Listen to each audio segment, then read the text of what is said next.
घंटी की आवाज सुनकर मधु ने दरवाजा खोला। सामने मोहन और नेहा को देखकर हैरान रह गई। मुंह से निकल पड़ा, अरे तुम लोग कब आए, कहाँ रुके हो? बहुत दिनों से कोई समाचार भी नहीं मिला। दीदी काफी दिनों से आपसे मिली नहीं थी।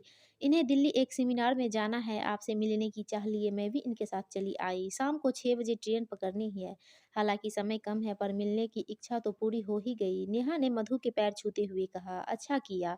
सच में काफ़ी दिनों से मिले नहीं थे पर कुछ और समय लेकर आते तो और अच्छा लगता। मधु ने उसे गले लगाते हुए कहा और मन ही मन उसका अपने लिए प्रेम देखकर गदगद हो उठी। आवाज़ सुनकर सोहन भी बाहर निकल आए। पहचानते ही गर्मजोशी से स्वागत करते हुए बातों में मशगूल हो गए। नेहा तो जब तक रही उसके आगे पीछे घूमते रही मानो उसकी छोटी बहन हो, बार बार अपने सुखी जीवन के लिए उसे धन्यवाद देती हुई।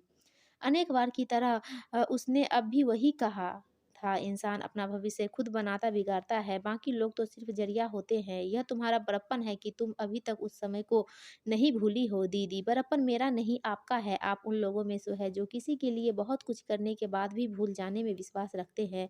असल में आप ही थी जिन्होंने मेरी टूटी नैया को पार लगाने में मेरी मदद की थी, जिन्होंने मुझे जीने की नई राह दिखाई, मेरी ज़िंदगी को नया आयाम दिया, वरना पता नहीं आज मैं कहाँ होती। जाते-जाते भी मोहन और नेहा बार-बार यही कहते रहे, कभी कोई आवश्यकता पड़े तो हमें ज़रूर याद कीजिएगा। उन्हें इस बात का बहुत अफ़सोस था कि सोहम की बीमारी की सूचना उसे नहीं दी गई। वैसे समर और पिंकी के विवाह में वे आए थे और एक घर के सदस्य की तरह नेहा ने पूरी ज़िम्मेदारी सँभाल ली थी। उनके जाने के बाद सोहन तो इंटरनेट खोलकर बैठ गए। शाम को उनकी यही दिनचर्या बन गई थी, देश-विदेश की खबरें को इंटरनेट के ज़रिए जानना या विदेश में बसे पुत्र समर और पुत्री पिंकी से चैटिंग करना। अगर यह भी नहीं तो कंप्यूटर पे ही घंटों बैठ चेस खेलना। उन्हें सास-बहू वाले सीरियल में बिल्कुल दिलचस्पी नहीं थी। मधु ने टीवी खोला पर उसने भी उसका मन नहीं लगा। टीवी बंद करके पास पड़ी मैगज़ीन उठाई, वह भी उसकी पढ़ी हुई थी। आँखें बंद करके सोफ़े पर ही रिलैक्स होना चाहा पर वह भी संभव नहीं हो पाया। उसके मन में 20 साल पहले की घटना की चलचित्र की भांति मंडराने लगी। उस समय वे बनारस में थे, पड़ोस में मोहन रहते थे, जो अक्सर उसके घर आते रहते थे, लेकिन जब भी वह उनसे विवाह के लिए कहती तो मुस्कुरा कर रह जाते। एक दिन उसने देखा कि एक बुजुर्ग व्यक्ति एक बच्चे को लेकर घूम रहे हैं। नौकर से पता लग चला कि वे साहब के पिताजी हैं और उनकी पत्नी और बच्चे को लेकर आए हैं। सुनकर अजीब लगा। मोहन अक्सर उनके घर आते थे, लेकिन उन्होंने कभी उनसे अपनी पत्नी और बच्चे का ज़िक्र नहीं किया, यहाँ तक कि उन्हें कुँवारा समझकर जब-जब भी उसने उसके विवाह की बात कही तो कुछ कहने की बजाय सिर्फ़ मुस्कुरा कर रह गए। यह तो उसे पता था कि वे गाँव के हैं, हो सकता है बचपन में विवाह हो गया हो, लेकिन अगर वे विवाहित थे तो वे बताना क्यों नहीं चाह रहे थे? दूसरों के निजी मामलों में दखल-अंदाज़ी करना उसके स्वभाव में नहीं था। उन्होंने नहीं बताया हो तो हो सकता है उनकी कोई मजबूरी रही हो। सच सोचकर दिमाग में चल रही उथल-पुथल पर रोक लगाई। जब तक मोहन के पिताजी रहे तब तक तो सब ठीक चलता रहा, पर उनके जाते ही दिलों में बंद चिंगारी भड़कने लगी। घरों के बीच की दीवार एक होने के कारण कभी-कभी उनके असंतोष की आग का भभका हमारे घर पे भी आ जाता था। मन करता कि जाकर उनसे बात करूँगी, आखिर इस असंतोष का कारण क्या है? हमारे भी बच्चे हैं, उनके झगड़े का असर हमारे ऊपर भी पड़ रहा है, पर दूसरों के मामले में दखल-अंदाज़ी न करने के अपने स्वभाव के कारण चुप रही। एक दिन मोहन के ऑफिस जाने के बाद उसकी पत्नी हमारे घर आई और अपना परिचय देते हुए बोली, दीदी आप हमें पहचानते नहीं हैं, हमारा नाम नेहा है, हम आपके पड़ोसी हैं, आपके अलावा हम किसी और को नहीं जानते, इसलिए आपके पास आए हैं। हम बहुत दुखी हैं, समझ में नहीं आ रहा क्या करें, क्यों, क्या बात है? हमसे जितना मदद होगी करेंगे, उसे दिलासा देते हुए मैंने कहा। यह कहते हैं कि हमें तुमसे तलाक चाहिए, लड़का को तुम ले जाना चाहती हो तो ले जाओ, तेरे साथ हमारा निवाह नहीं हो सकता, हम दूसरी शादी करना चाहते हैं। कहते हुए उसकी आँखों से बड़े-बड़े आँसू बहने लगे थे। ऐसे कैसे दूसरा विवाह कर लेंगे? सरकारी नौकरी में एक पत्नी के होते हुए दूसरा विवाह करना संभव ही नहीं। फिर तलाक लेना इतना आसान थोड़े ही है कि मुँह से निकला नहीं और तलाक मिल गया। पानी का गिलास पकड़ाकर उसे समझाते हुए मैंने कहा, अनजान शहर में किसी के मीठे बोल सुनकर उसका रोना रुक गया। मेरे आग्रह करने पर उसने पानी पिया। उसके सहज होने पर मैंने उससे पूछ लिया, लेकिन वे तलाक क्यों लेना चाहते हैं? मेरा सवाल सुनकर वह बोली, कहते हैं तू पढ़ी लिखी नहीं है, हमारी सोसाइटी के लायक नहीं है। दीदी आज हम उन्हें अच्छे नहीं लगते, लेकिन जब हम इनके माँ बाप के साथ खेत में काम करते रहे, गांव की गृहस्थी को संभालते रहे, तब इन्हें यह सब नहीं समझ रहा। आज जब अफसर बन गए हैं तब कह रहे हैं कि हम इनके लायक नहीं है। 12 बरस के थे जब हमारा इनसे ब्याह हुआ था। गाँव के एक स्कूल में ही 5वीं तक पढ़े हैं। यह तो हमें गाँव से ला ही नहीं रहे थे। वह तो इनकी आनाकानी देखकर एक दिन ससुर जी खुद ही हमें यहाँ छोड़ गए, लेकिन यह तो हमसे ढंग से बात भी नहीं करते, कहते हुए फिर वह उसकी आँखों से आँसू बहने लगे थे। माथे पर बड़ी-सी गोल बिंदी, गले में चाँदी की मोटी हौसली, बालों में रच-रच कर लगाया तेल, मोटी गुथी चोटी में चटक लाल रंग का रिबन तथा वैसे ही चटक रंग की साड़ी, गाँव वाले ढीले-ढाले ब्लाउज में वह डेढ़ गँवार तो लग ही रही थी, लेकिन सांवले रंग में भी एक कशिश थी। बड़ी-बड़ी आँखें अनायास ही किसी को अपनी ओर आकर्षित करने में समर्थ थी। इसके अलावा गठीला बदन, ढीले-ढाले ब्लाउज में झाँकता यौवन किसी को मदहोश करने के लिए काफ़ी था।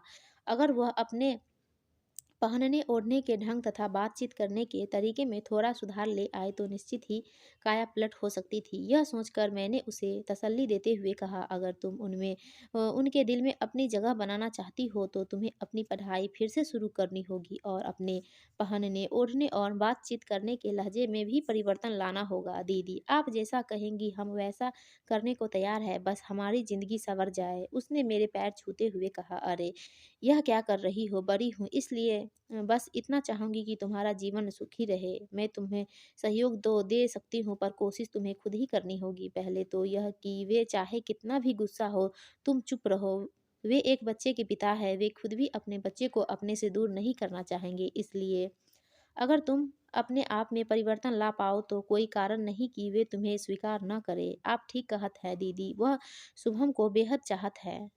उन्होंने उसका एक अच्छे स्कूल में नाम भी लिखवा दिया है। कल से वह स्कूल भी जाने लगा है। तभी आज हम समय निकाल कर आपके पास आए हैं।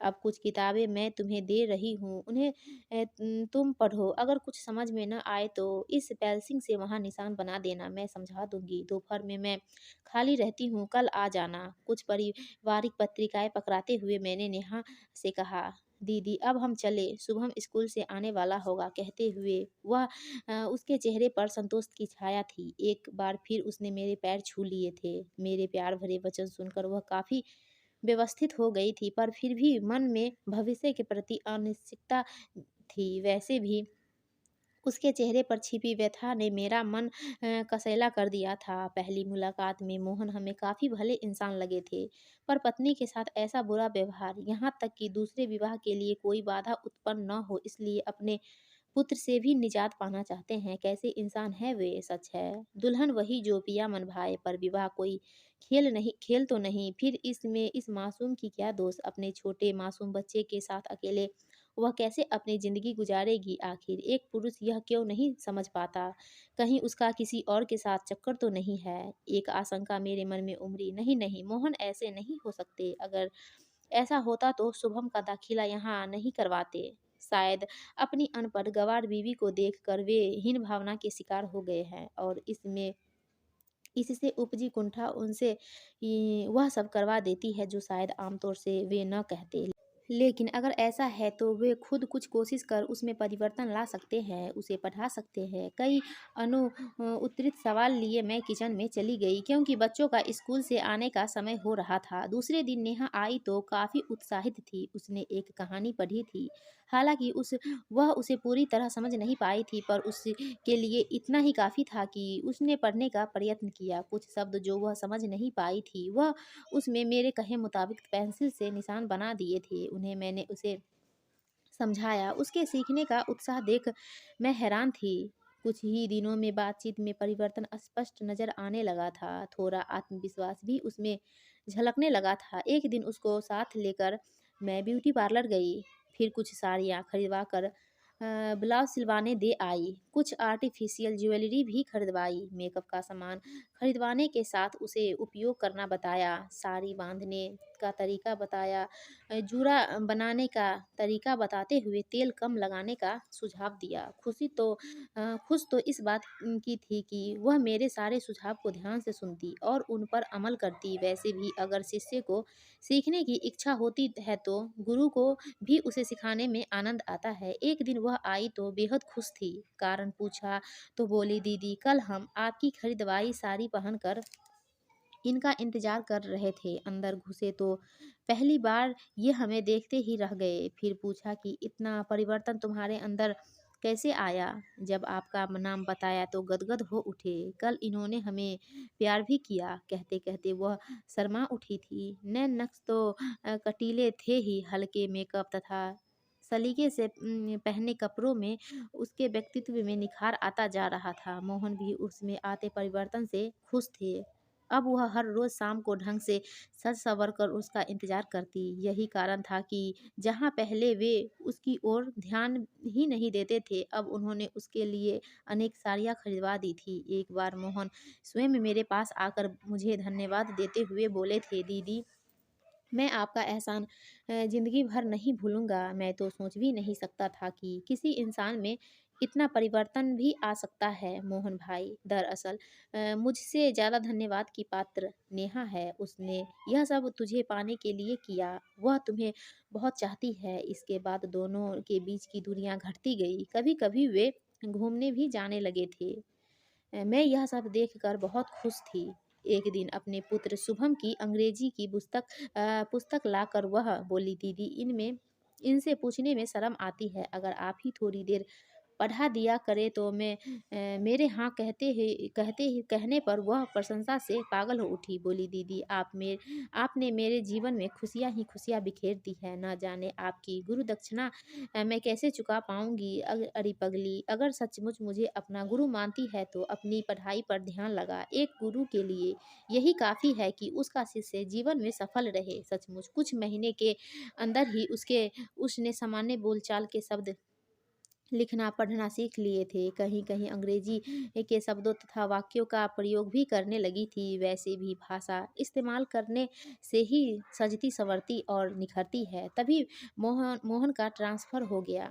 पत्रों के माध्यम से संपर्क सदा बना रहा। वह बार-बार लिखती रहती थी। शुभम के विवाह में हफ्ते भर पहले आने का आग्रह उसका सदा रहा था। बेटी राधा का कन्यादान भी वह मेरे हाथों से ही करवाना चाहती थी। नेहा के पत्रों में छिपी भावनाएं मुझे भी पत्र का उत्तर देने के लिए प्रेरित करती रहती थी। यही कारण था कि पिछले 15 वर्षों से न मिल पाने पर भी उसके परिवार की एक-एक बात मुझे पता थी। आज के युग में लोग अपनों से भी इतनी आत्मीयता विश्वास की कल्पना नहीं कर सकते। फिर हम तो पराए थे। सुनो, कहाँ हो? समर का मैसेज आया है। मोहन ने मधु को पुकारते हुए कहा तो उसकी तांत्रा टूटी। समर का मैसेज क्या लिखा है? सब ठीक तो है ना? मधु ने अंदर जाते हुए पूछा। पिछले 8 दिनों से उसका कोई समाचार न आने के कारण वे चिंतित थे। फ़ोन किया पर किसी ने भी नहीं उठाया। लिखा है, इस बार भी शायद हमारा इंडिया आना न हो पाए। बार-बार छुट्टी नहीं मिल पाएगी। अगर आप लोग आना चाहे तो टिकट भिजवा दिया जाएगा। इसके बाद उससे कुछ भी सुना नहीं गया। सब बहाना है बाहर घूमने के लिए। छुट्टी तो मिल सकती है पर माता-पिता से मिलने के लिए नहीं। दरअसल वे यहाँ आना ही नहीं चाहते हैं। माँ-बाप के प्यार की उनके लिए कोई कीमत ही नहीं रही है। पिछले 5 वर्षों से कोई न कोई बहाना बनाकर आना टाल रहे हैं। उस पर भी एहसान दिखा रहे हैं। अगर आना चाहे तो टिकट भिजवा दूँ। एक बार तो जाकर देख ही आए हैं। बरबरा उठी थी मधु, पर जल्दी ही उसने अपने नकारात्मक विचारों को झटका। उसको यह क्या हो जा रहा है? वह पहले तो कभी ऐसी नहीं थी। बच्चों के अवगुणों में गुण ढूँढना ही तो बड़प्पन है। हो सकता है कि सच में उसे छुट्टी न मिली हो। वह स्वयं नहीं आ पा रहा है तो उन्हें बुला तो रहा है। बात तो एक ही है, मिल-जुल कर रहना। अब वहाँ का जीवन ही इतना व्यस्त है कि लोगों के पास अपने लिए ही समय नहीं है।